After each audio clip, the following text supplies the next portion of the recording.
Hello guys, good morning, good morning, good morning, cold morning Korea. Okay guys, late video na to. Kanina pa dapat, nakalimutan lang namin. So, nandito kami ngayon sa Bigilto Island. Dahil naglilinis kami ng tataniman namin ng Tashima. Kasama ko yung kasama kong Pilipino. Yan, dalawa lang kami sa Chakombe. Yan, ito yung nilinisin namin. Bali tatanggalin lang naman namin yung mga yung mga kumang. Yan. May naumpisa na kami, nakatatlong sagi na kami. O tatapusin namin tong ano na to. Tatlong palmagi na pala muna natapos namin. Nandito kami sa pang-apat na palmagi. Ito, yan. So may dalawang palmagi pa kami tatapusin, tapos meron pa kami sa kabila. Okay. Yes, yo! Okay, kalamig masyado.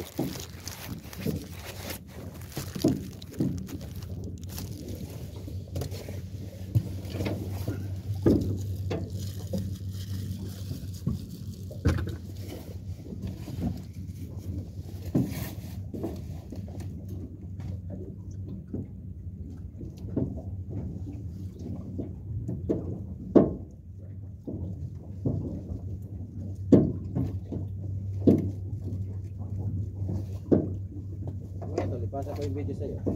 Oo. Ano na tayo? Ka-intro ka naman. Video na yan. Good. Okay.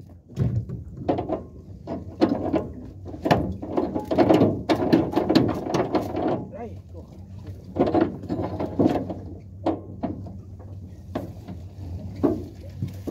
Nilinisan namin kapos ito guys.